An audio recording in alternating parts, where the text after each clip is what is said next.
மங்கை அவளுக்கும் மனசு இருப்பதை மறந்துவிடாதே மானிடா. மாண்பு பண்பு கொண்ட மாபெரும் வீராங்கனை அவள். மிகையில்லா பாசத்தை காட்டி தன் சுற்றார்களை மீட்சி தேவதையாய் மீட்டெடுப்பாள்.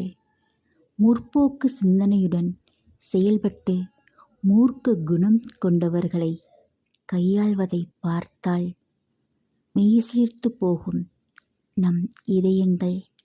மேகத்திற்குத்தான் எவ்வளவு மோகம், அவள் கண்களில் தினமும் கண்ணீர் மழையாய். மை தீட்டும் தன் கண்ணாலே பலாயிரம் மொழிகள் பேசிக்கொள்வாள் தனக்குள் தானே. மோகம் கொள்வதற்காக படைக்கப்பட்டவள் இல்லை அவள். மௌன ராகத்தின் ஸ்ருதியை கேட்டுப்பார், சுண்டி இழுக்கும் உன் இரத்த நாளங்களை.